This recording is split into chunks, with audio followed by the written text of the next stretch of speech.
कलवारी पे देखो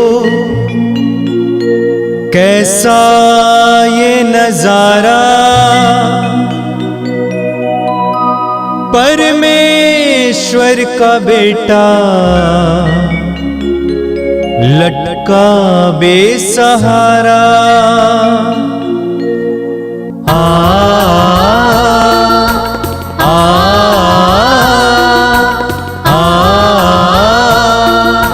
बहती रक्तधारा जिसमें सबको मिले मुक्ति, बहती रक्तधारा जिसमें सबको मिले शांति, बहती रक्तधारा जिसमें सबको मिले मुक्ति, बहती रक्तधारा जिसमें सबको मिले शांति।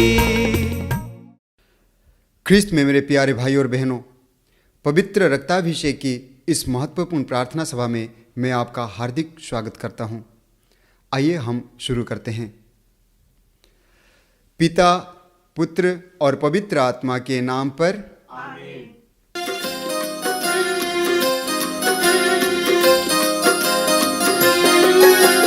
यीशु के बदन से बही जो लहू की धारा, उसमें धुले हमारे पापों के दाग सारे। यीशु के बदन से बही जो लहू की धारा, उसमें धुले हमारे पापों के दाग सारे। रख ले उसी में आशा, त्यज दे सभी निराशा, यीशु ही हमारे जीवन पार लगाए। रख ले उसी में आशा, त्यज दे सभी निराशा, यीशु ही हमारे जीवन पार लगाए। यीशु के बदन से बही जो लहू की धारा, उसमें धुले हमारे पापों के दाग सारे। यीशु के बदन से बही जो लहू की धारा, उसमें धुले हमारे पापों के दाग सारे। कृपया आप लोग मेरे पीछे दोहराइएगा। हे प्रेमी पिता, हम तुझे धन्यवाद देते हैं क्योंकि तूने हमसे इतना प्रेम किया कि हमारे लिए अपने एकलौते पुत्र को ही अर्पित किया, जिससे जो उसमें विश्वास करे उसका सर्वनाश ना हो, बल्कि अनंत जीवन प्राप्त हो। हे संसार के मुक्तिदाता प्रभु यीशु, हम तेरे पवित्र बलिदान के लिए तुझे धन्यवाद देते हैं। तूने कहा यह प्याला मेरे रक्त का नूतन विधान है, यह तुम्हारे लिए बहाया जा रहा है। हम अंगीकार करते हैं कि हमारा उद्धार तेरे मूल्यवान रक्त की कीमत पर हुआ है। हम पर दया कर और हमें हर बंधन से मुक्त कर। आपका अनुवाक्य होगा, हे निर्दोष मेमने हम पर दया कर। हमारे पाप मिटाने के लिए क्रूस पर रक्त बहाने वाले, हमारे पापों का प्रायश्चित करने क्रूस पर रक्त बहाने वाले, हमारे शाप मिटाने के लिए क्रूस पर रक्त बहाने वाले, हमारे पापों का कलंक मिटाने क्रूस पर रक्त बहाने वाले, हमारे पापों की कीमत चुकाने क्रूस पर रक्त बहाने वाले, शैतान का हर कार्य नष्ट करने क्रूस पर रक्त बहाने वाले, हमें भरपूर जीवन देने क्रूस पर रक्त बहाने वाले,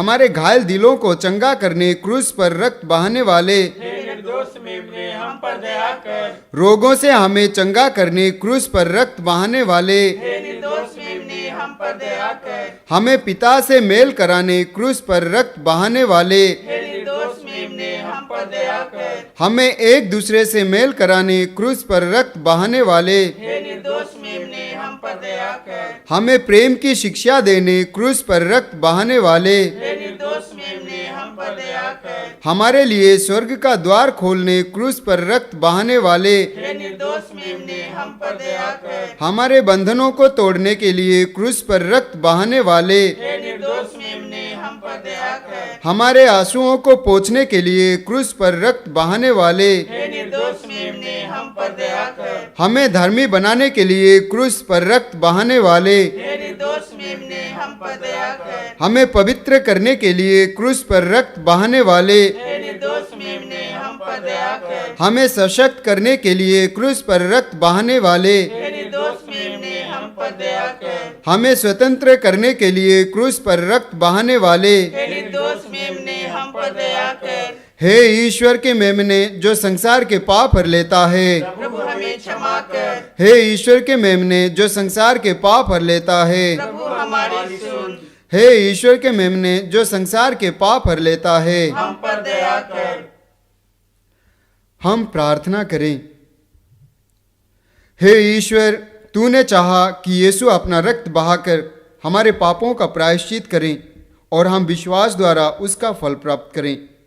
हम तुझसे प्रार्थना करते हैं कि उनके पवित्र रक्त की योग्यता से इस संसार पर दया कर और हमें हर बंधन से छुड़ा दे। हम यह प्रार्थना करते हैं उन्हीं प्रभु यीशु ख्रीस्त के द्वारा, आमीन। हे हमारे पिता जो स्वर्ग में है, तेरा नाम पवित्र माना जाए, तेरा राज्य आवे, तेरी इच्छा जैसे स्वर्ग में है वैसे इस पृथ्वी पर भी पूरी हो। हमारा प्रतिदिन का आहार आज हमें दे और हमारे अपराध हमें क्षमा कर जैसे हम भी अपने अपराधियों को क्षमा करते हैं, और हमें परीक्षा में ना डाल परंतु बुराई से बचा। आमीन।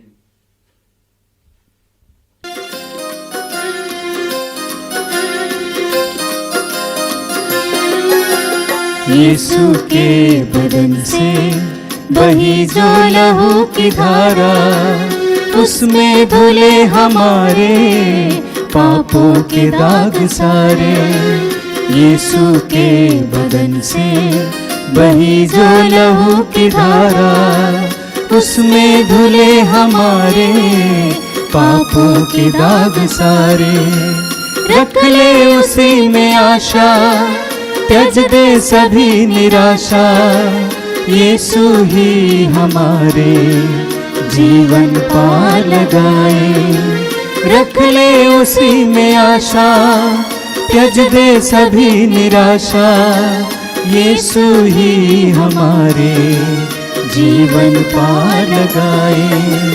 यीशु के बदन से बही जो लहू की धारा, उसमें धुले हमारे पापों के दाग सारे। यीशु के बदन से बही जो लहू की धारा, उसमें धुले हमारे पापों के दाग सारे। आइए हम प्रार्थना करें। अपने हृदय और मन को इस समय एकाग्र कीजिए, आंखें बंद कीजिए। पवित्र वचनों को सुनने के लिए अपने हृदय और मन को इस समय खोलिए। पवित्र आत्मा से प्रार्थना कीजिए, पवित्र आत्मा मेरे हृदय को, मेरे मन को प्रकाशित कर, मेरी बुद्धि को प्रकाशित कर। प्रभु के पवित्र वचनों को और उसमें छिपे हुए रहस्यों को समझने के लिए कृपा दे। इस पवित्र सभा में, इस पवित्र प्रार्थना में भाग लेने के लिए मेरे संपूर्ण व्यक्तित्व को तैयार करिए। पवित्र आत्मा, प्रार्थना कीजिए, मौन होकर आंखें बंद करके इस समय अपने आप को तैयार कीजिए।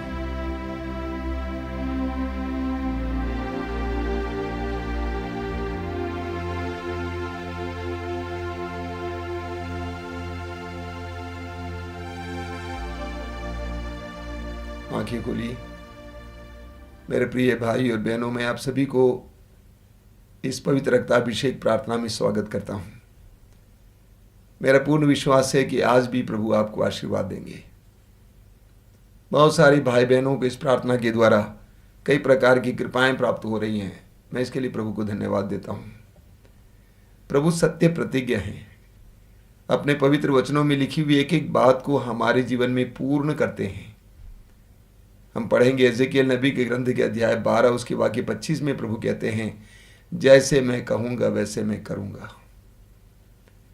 प्रभु ने जो वचन दिया उसको हमारे जीवन में पूर्ण करते हैं। इसलिए पूर्ण विश्वास के साथ, भरोसे के साथ इसमें भाग लेंगे।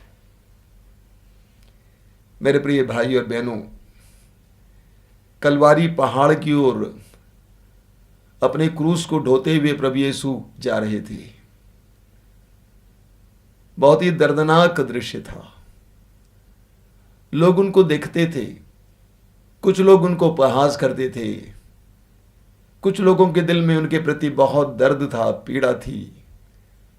वचन में हम पढ़ते हैं लूकास अध्याय 23 में कि कुछ नारियां यीशु को देखकर, यीशु के किए हुए उन सारे कार्यों को याद करते हुए, यीशु की उस दर्दनाक परिस्थिति को देखते हुए रो रही थी, बिलख रही थी।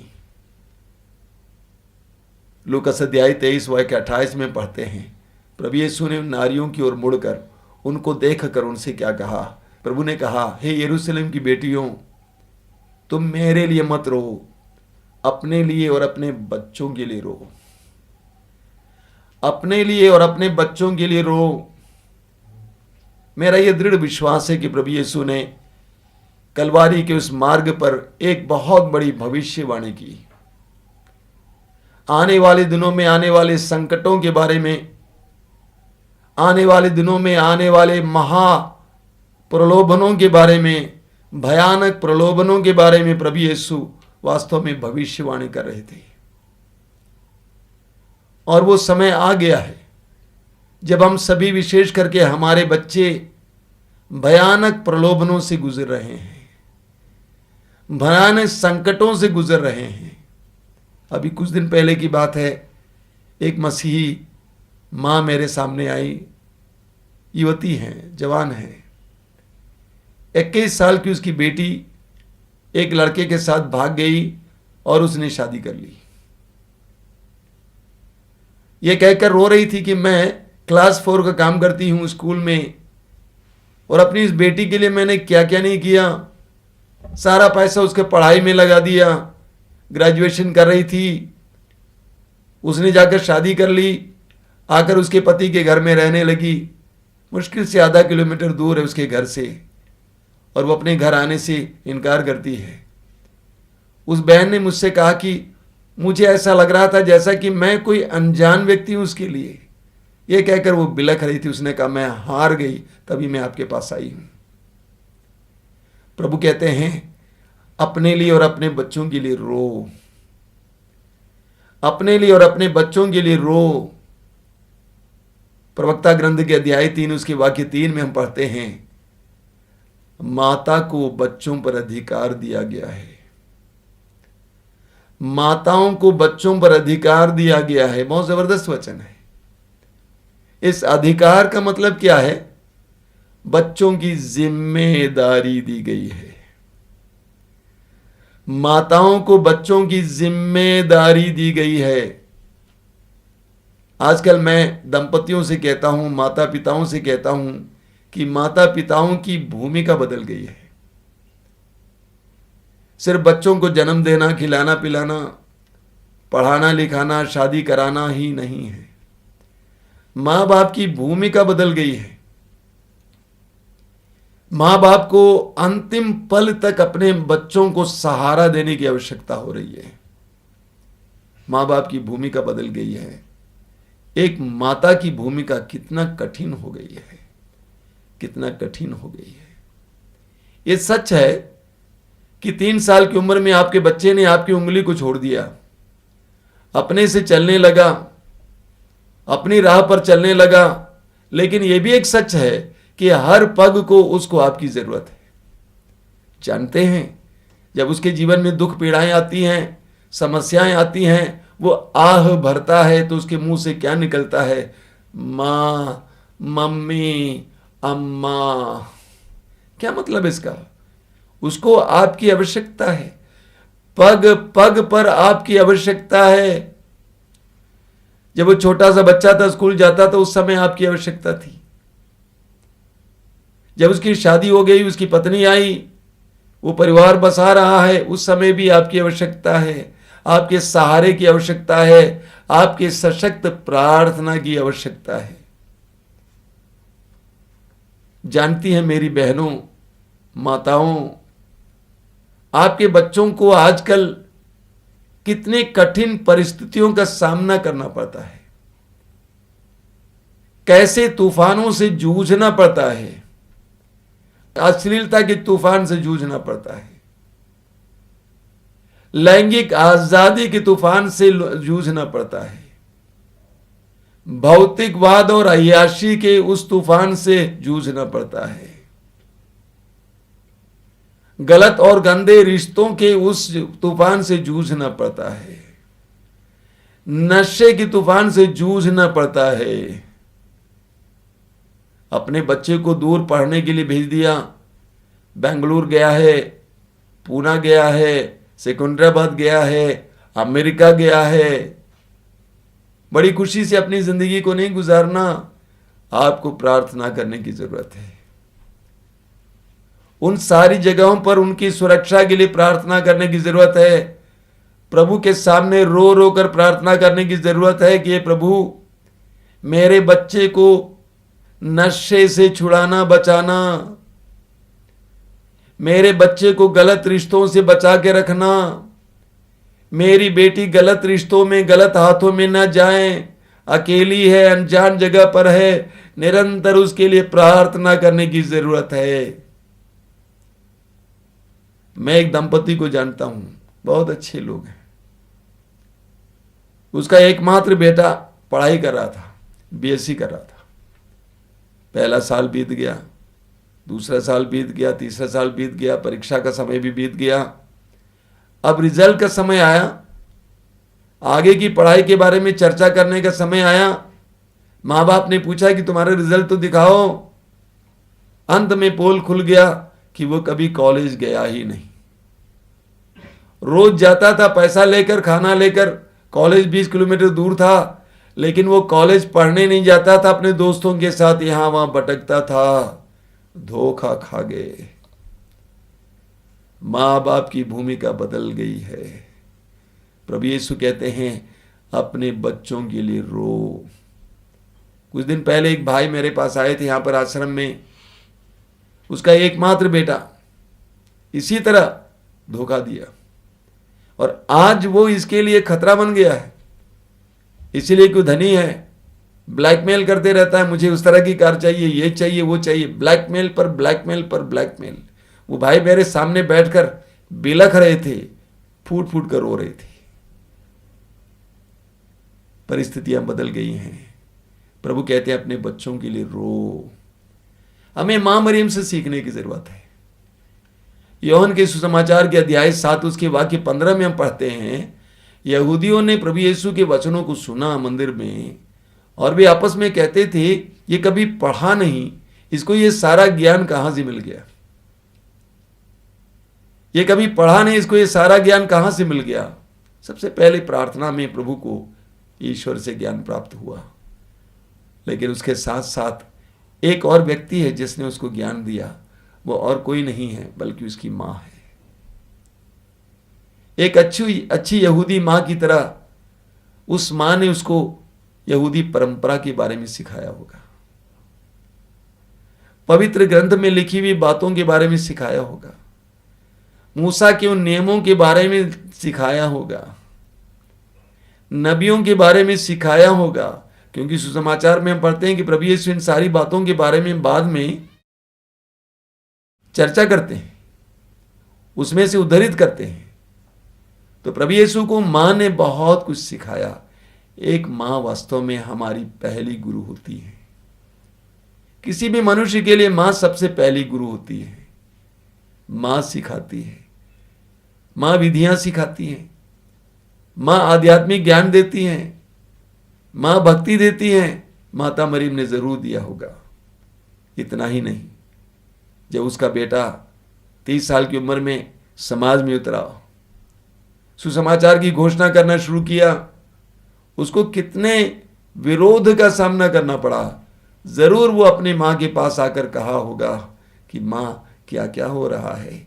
वो माँ उस बेटे के लिए निरंतर प्रार्थना कर रही थी, उसको प्रोत्साहित कर रही थी। गेत्सेमनी बाग में अकेले अपने शिष्यों के साथ बैठकर जब रो रो कर प्रार्थना कर रहा था, खून का पसीना बहा रहा था, उस समय मेरा पक्का विश्वास है वो माँ अपने घर पर बैठकर अपने बेटे के लिए प्रार्थना कर रही थी। कलवारी पहाड़ी की ओर जब उस क्रूज की यात्रा में वो आगे बढ़ रहा था, मुझे पक्का विश्वास है कि वो माँ दूर से उसका अनुगमन कर रही थी और निरंतर उसके लिए प्रार्थना कर रही थी, हे ईश्वर, हे ईश्वर, हे ईश्वर, मेरे बेटे पर दया कर, ताकत दे, शक्ति दे। जब क्रूज पर लटके हुए थे यीशु, उसकी मां क्रूज के नीचे खड़ी थी, तमाशा देखने के लिए नहीं खड़ी थी। मेरा पक्का विश्वास है उस समय वो मां अपने बेटे के लिए प्रार्थना कर रही थी, उसको सहारा दे रही थी, कह रही थी कि मैं हूं तेरे साथ, घबराना नहीं, टूटना नहीं। वो मां निरंतर प्रार्थना कर रही थी कि ईश्वर, मेरे बेटे को टूटने नहीं देना, निराश नहीं होने देना। वो प्रार्थना कर रही थी। मेरे प्रिय, विशेष करके बहनों, जीवन के अंतिम पल तक इसी तरह हमें अपने बच्चों को सहारा देना है। वास्तव में एक सच्ची मां बनकर अपने बच्चों के जीवन की यात्रा में पूरी तरह से सहयोग देना है, आगे बढ़ाना है, उनके लिए निरंतर प्रार्थना करने की जरूरत है। हम पढ़ेंगे शोक ग्रंथ के अध्याय 2 में वाक्य 18 और 19, बहुत जबरदस्त वचन है। वहां लिखा हुआ है, तुम सारे हृदय से प्रभु सियोन के रक्षक की दुहाई दो। तुम सारे हृदय से प्रभु सियोन के रक्षक की दुहाई दो। तुम्हारे आंसू दिन रात नदी की तरह बहते रहें, तुम नहीं रुको, निरंतर रोते रहो। वाक्य 19, उठो, रात में चिल्लाओ, पहले पहर में अपना हृदय पानी की तरह बहा दो। अपने बच्चों के प्राण बचाने के लिए प्रभु के सामने हाथ उठाकर प्रार्थना करो। उठो, रात में चिल्लाओ, सोए मत रहो, पहले पहर में अपना हृदय पानी की तरह बहा दो। बड़े सवेरे पानी की तरह अपना हृदय बहा दो प्रार्थना में। अपने बच्चों के प्राण बचाने के लिए प्रभु के सामने हाथ उठाकर प्रार्थना करो। ये करना है। अपने बच्चों के प्राण बचाने के लिए, अपनी बेटी के प्राण बचाने के लिए, अपने बेटे के प्राण बचाने के लिए दिन रात अपने हाथ प्रभु की ओर उठाकर प्रार्थना करो। 2 रोज पहले करीब 38 साल का एक जवान भाई मेरे पास आया। दूर किसी शहर में बिजनेस कर रहा है, बहुत अच्छा बिजनेस है। लॉकडाउन में मंदी हो गई है, लेकिन वरना अच्छा चलता है। वो सिर्फ प्रार्थना करने के लिए आए थे। जब उसने कहा कि स्वामी जी मैं यहां पे प्रार्थना करने के लिए आया हूं, काम करते समय नहीं मिलता है, मेरा दिल गदगद हुआ। एक जवान आदमी प्रार्थना के लिए आश्रम आता है, कोई परेशानी लेकर नहीं आया था, प्रार्थना करने के लिए। उससे बातचीत के दौरान मुझे पता चला कि उसके अंदर कितनी खुशी है, कितनी उमंग है। मैं उसके माँ बाप को भी जानता हूं, वे दोनों कितने अच्छे मसीही हैं, अच्छे विश्वासी, प्रार्थनामय लोग, आनंद से परिपूर्ण लोग। प्रार्थना का फल देखिए। अकेले किसी शहर में रह रहा है, लेकिन हर तरह से मजबूत है, आर्थिक रूप से मजबूत है, आध्यात्मिक रूप से भी मजबूत है। हम पढ़ेंगे शोक ग्रंथ के अध्याय 3 में उसके वाक्य 29 और 40 आपने सुना है। वहाँ पे प्रभु क्या कहते हैं, मनुष्य को शिकायत करें, इससे कहीं अच्छा है कि वो अपने पापों पर नियंत्रण करे। आगे लिखा हुआ है, हम अपने आचरण की जांच और परीक्षा करें और प्रभु की ओर अभिमुख हो जाएं। वाक्य 41 में, हम अपने हृदय और हाथ स्वर्ग के ईश्वर की ओर कर लें। शिकायत ना करें, मेरा बेटा ऐसा है, मेरी बेटी ऐसी है, शिकायत नहीं करें, ये ना करें परिस्थिति बहुत खराब है, बल्कि हमें क्या करना है, विश्वासी होने के नाते हाथ प्रभु की ओर उठाकर प्रार्थना करना है, प्रभु की ओर अभिमुख हो जाना है। उसी अध्याय के शोक ग्रंथ अध्याय 3 वाक्य 49 और 50 में लिखा हुआ है, मेरी आंखें अविराम बहती है, मेरी आंखें अविराम बहती रहती हैं, वे तब तक नहीं रुकेंगी जब तक प्रभु स्वर्ग से अपनी दृष्टि नीचे की ओर नहीं फेरता। यह हमारा भी मनोभाव होना चाहिए। ये अय्याशी का समय नहीं है, ये आध्यात्मिक परिश्रम का समय है।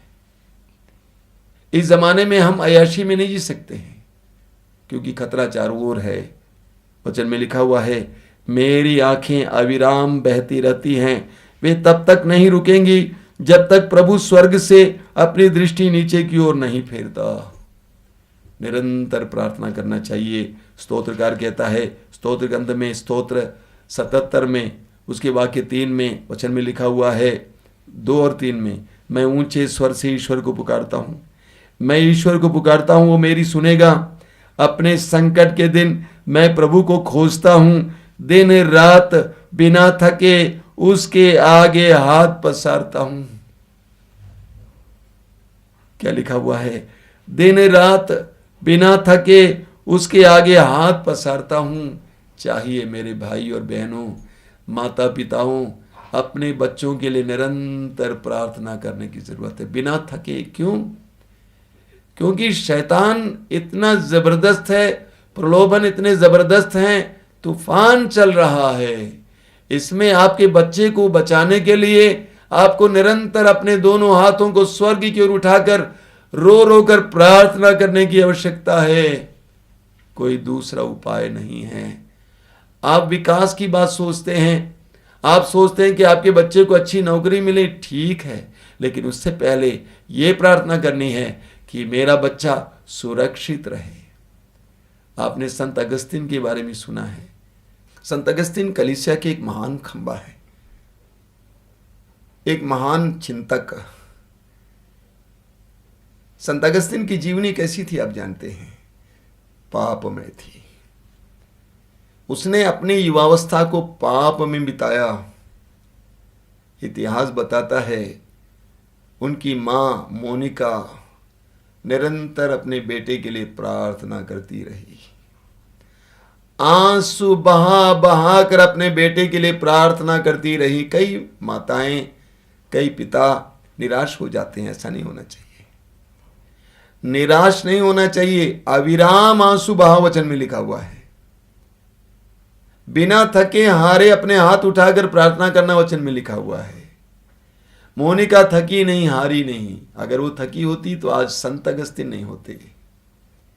निरंतर वो प्रार्थना करती रही अपने बेटे के लिए कि बेटा पाप में मार्ग को छोड़कर प्रभु के मार्ग पर चले आए। और उस मां के आंसुओं का विवरण प्रभु के पास था। हम स्तोत्र में पढ़ते हैं, स्तोत्र 56 में, कि मेरी विपत्तियों के विवरण और मेरे आंसुओं का लेखा तेरे पास है। वो मां निरंतर प्रार्थना करती रही अपने बेटे के लिए, और नतीजा उसका बेटा पाप का मार्ग छोड़ दिया। इतना ही नहीं, एक संत बन गया, और उसके कारण मोनिका भी संत बन गई। मेरे प्रिय भाई और बहनों, ये समय है प्रार्थना का समय। एक तरफ प्रलोभन है तो दूसरी तरफ प्रार्थना के द्वारा हम अपने बच्चों को प्रलोभनों से बचा सकते हैं। हमें संत पेतरुस की उस चेतावनी को भूलना नहीं चाहिए। पेतरुस ने कहा है, पहला पेतरुस अध्याय 5 वाक्य 8, आपका शत्रु शैतान दहाड़ते सिंह की तरह विचरता है। आपका शत्रु शैतान दहाड़ते सिंह की तरह विचरता है, ढूंढते रहता है कि किसे फाड़ खाएं। एक सच्चाई है। शैतान ढूंढते रहता है कि किसे फाड़ खाएं।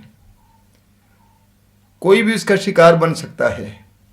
हो सकता है कि आज आपके पड़ोसी का बेटा उसका शिकार बना हुआ है, कल आपका बेटा उसका शिकार बन सकता है। इसलिए पेतरुस कहते हैं कि जागते रहें। पेतरुस कहते हैं जागते रहें, हमें सतर्क रहने की आवश्यकता है। प्रभु यीशु ने कहा मार्कुस अध्याय 14 वाक्य 38 में, जागते रहो और प्रार्थना करते रहो जिससे तुम परीक्षा में न पड़ जाओ। आत्मा तो तत्पर है परंतु शरीर दुर्बल है। आपका बेटा आपकी बेटी कितने भी अच्छे क्यों ना हो, बचपन से आपने अच्छा संस्कार दिया है, लेकिन किस समय वो पलट सकता है, किस समय वो शैतान के चंगुल में आ सकता है, कोई नहीं कह सकता है। शैतान के चंगुल में कोई भी आ सकता है। प्रभु यीशु का प्रलोभन हुआ था। प्रभु यीशु ने स्वयं कहा है मत्ती अध्याय 18 वाक्य 7 में, प्रलोभन अनिवार्य है। एक सच्चाई है मेरे भाई और बहनों, प्रलोभन अनिवार्य है। कोई भी ऐसा स्थान नहीं है जहां प्रलोभन नहीं है। कोई भी ऐसा व्यक्ति नहीं है जो प्रलोभन में नहीं आ सकता है। सभी के सामने प्रलोभन आ सकता है। अगर अदन बगान में शैतान प्रवेश किया तो आप और मेरी परिस्थितियों में क्यों नहीं आ सकता है। इसलिए पवित्र वचनों को समझते हुए हमें हर समय सतर्क रहना है और विशेष करके अपने बच्चों के लिए प्रार्थना करनी है, क्योंकि हमारे बच्चों की परिस्थिति बहुत नाजुक है, उनकी उम्र नाजुक है, बहुत ज्यादा दुर्बलताओं से घिरे हुए वे। ऐसी परिस्थितियों में फिसलना गिरना बहुत आसान होता है। माँ बाप होने के कारण हमें उनके लिए निरंतर प्रार्थना करने की जरूरत है। वचन को मैं फिर याद दिलाता हूं, माताओं को बच्चों पर अधिकार दिया है। माताओं को बच्चों पर अधिकार दिया है, बच्चों की जिम्मेदारी उसको दी गई है। प्रभु यीशु कहते हैं मेरे लिए मत रो, अपने लिए और अपने बच्चों के लिए रो। अपने लिए और अपने बच्चों के लिए रो। आइए प्रार्थना करें। प्रभु यीशु तेरी इस भविष्यवाणी के लिए धन्यवाद देते हैं, तेरे इस आह्वान के लिए धन्यवाद देते हैं। धन्यवाद देते हैं क्योंकि तूने हमें पहले से आगाह किया है, हमें बता दिया है कि हमें रोना है, प्रार्थना करनी है अपने बच्चों के लिए, क्योंकि हमारे बच्चे परिस्थितियों से गुजर रहे हैं जो बहुत कठिन है। ऐसे तूफानों से जूझ रहे हैं कि वे खड़े नहीं हो पाते हैं। हमें प्रार्थना का वरदान दीजिए, भरोसे का वरदान दीजिए, निरंतरता का वरदान दीजिए। तेरे वचन में लिखा हुआ लूकास अध्याय 18 वाक्य 1 में, बिना हताश हुए निराश हुए हमें निरंतर प्रार्थना करने की जरूरत है। एक ऐसा वरदान दीजिए।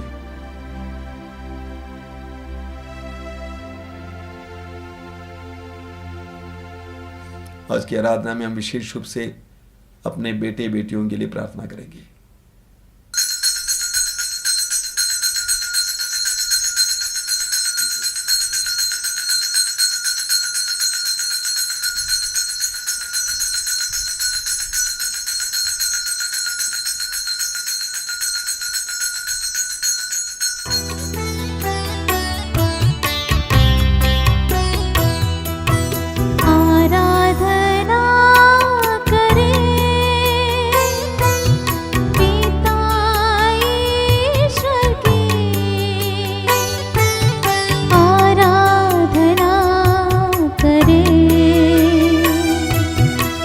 आराधना करें पिता ईश्वर की, आराधना करें। आराधना करें प्रभु यीशु की, आराधना करें। आराधना करें प्रभु यीशु की, आराधना करें। आराधना करें पावन आत्मा की, आराधना करें। आराधना करें पावन आत्मा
वंदना करें। वंदना करें पावन आत्मा की, वंदना करें। वंदना करें पावन आत्मा की, वंदना करें। वंदना करें। वंदना करें। वंदना करें।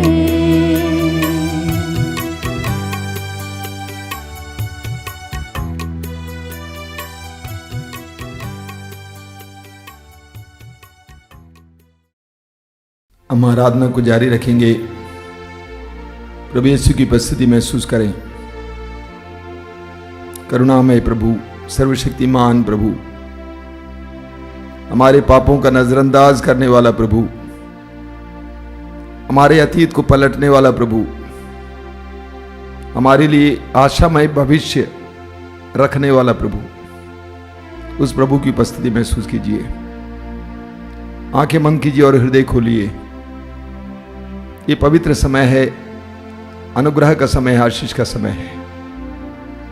पवित्र आत्मा इस समय हमारे ऊपर मंडरा रहा है। पवित्र आत्मा हमारे ऊपर मंडरा रहा है। आप जहां हैं वहां पर इस समय प्रभु की उपस्थिति में रहें। जिस कमरे में आप बैठे हैं, पवित्र आत्मा की उपस्थिति अनुभव कीजिए। इस समय यीशु आपके जीवन में प्रवेश कर रहे हैं। पवित्र आत्मा के द्वारा आपके और आपके परिवार में कार्य करने जा रहे हैं। पवित्र आत्मा के लिए अपने हृदय और मन को इस समय खोलिए। प्रभु यीशु ने कहा, जब पवित्र आत्मा तुम पर उतरेगा तो तुम्हें सामर्थ्य मिलेगा।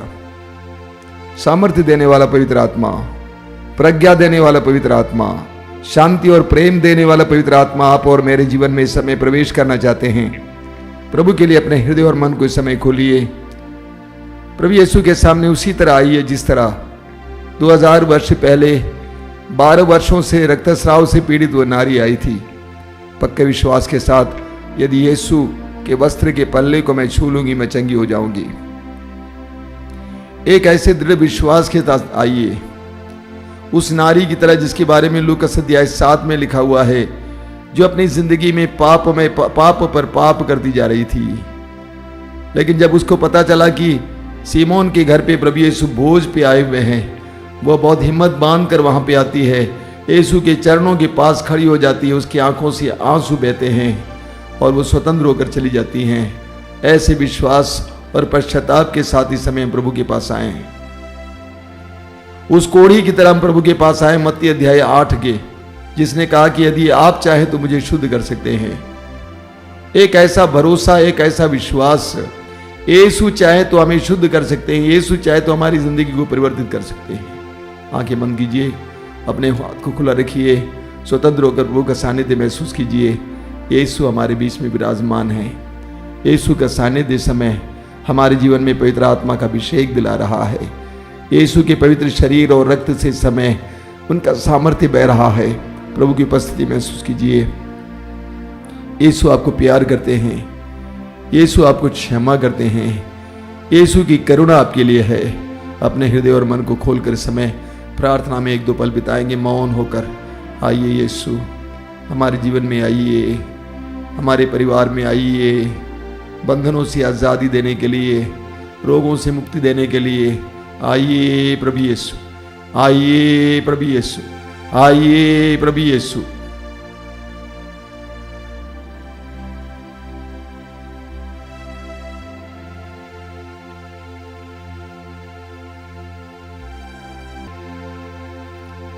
मेरे पीछे दोहराते जाएंगे, हालेलुया, हालेलुया, हालेलुया।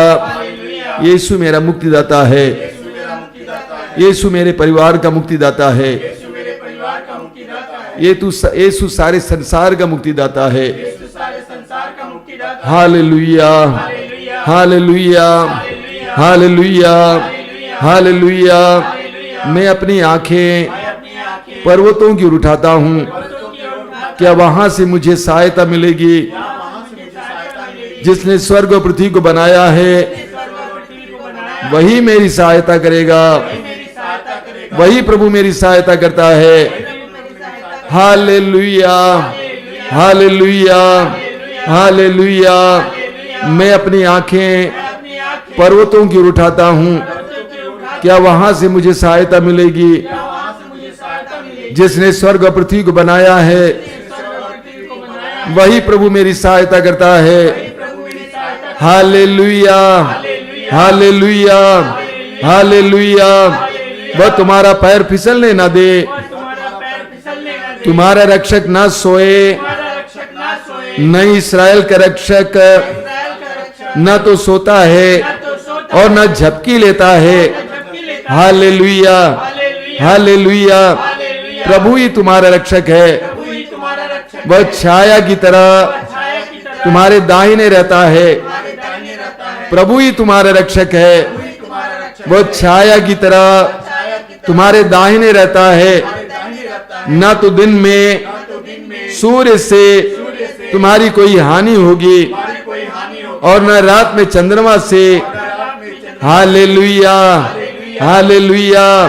प्रभु तुम्हें हर बुराई से बचाएगा, प्रभु तुम्हें हर बुराई से बचाएगा। वह तुम्हारी आत्मा की रक्षा करेगा, वह तुम्हारी आत्मा की रक्षा करेगा। तुम जहां कहीं भी जाओगे प्रभु तुम्हारी रक्षा करेगा, अभी और अनंत काल तक। Hallelujah, hallelujah, hallelujah, hallelujah, hallelujah. आंखें बंद करके इस समय अपने परिवार के उन युवा बच्चों को याद कीजिए, युवक युवतियों को याद कीजिए जो आपके घर पे हों, बाहर हों, पढ़ रहे हों, काम कर रहे हों। उनको इस समय याद कीजिए और उनके लिए हम लोग प्रार्थना करने जा रहे हैं। इस समय मेरे पीछे दोहराएंगे हालेलुया, हालेलुया, हालेलुया, हालेलुया। प्रभु ही उनका रक्षक है, प्रभु ही उनका रक्षक है। वह छाया की तरह उनके दाहिने रहता है, वह छाया की तरह उनके दाहिने रहता है। न तो दिन में सूर्य से उनकी कोई हानि होगी और न रात में चंद्रमा से। हालेलुया। विश्वास के साथ दोहराना हालेलुया। प्रभु उन्हें हर बुराई से बचाएगा, प्रभु उन्हें हर बुराई से बचाएगा। वह उनकी आत्मा की रक्षा करेगा, वह उनकी आत्मा की रक्षा करेगा। वे जहां कहीं भी जाएंगे प्रभु उनकी रक्षा करेगा, वे जहां कहीं भी जाएंगे प्रभु उनकी रक्षा करेगा, अभी और अनंत काल तक। Hallelujah, hallelujah, hallelujah, hallelujah. मेरे प्रिय भाई और बहनों, प्रभु यीशु ने मत्ती के सुसमाचार के अध्याय 18 उसके वाक्य 19 में कहा है, पृथ्वी पर दो व्यक्ति एकमत होकर जो कुछ मांगे मेरे स्वर्गीय पिता निश्चय ही उन्हें वही प्रदान करेगा। आज हम इस समय 2 या 3 नहीं हैं, 2 व्यक्ति नहीं हैं, बल्कि आज इस समय हम लोग हजारों की संख्या में एक साथ युवक युवतियों के लिए प्रार्थना करने जा रहे हैं। यीशु के इस पवित्र वचन पर विश्वास करना, इस पर भरोसा रखना और दृढ़ विश्वास और भरोसे के साथ इस वचन के आधार पर इस समय हम युवक युवतियों के लिए प्रार्थना करने जा रहे हैं। आपको अनुभव क्यों होगा? यदि पुत्र उन्हें स्वतंत्र करेगा तो वे सचमुच स्वतंत्र हो जाएंगे। यदि पुत्र उन्हें स्वतंत्र करेगा तो वे सचमुच स्वतंत्र हो जाएंगे।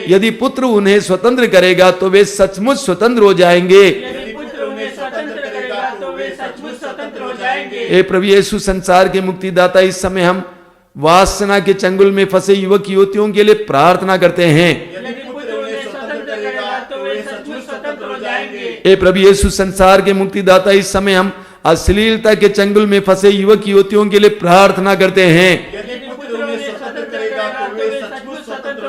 हे प्रभु यीशु संसार के मुक्तिदाता, इस समय हम अपवित्रता के वश में चंगुल में पड़े युवक युवतियों के लिए प्रार्थना करते हैं।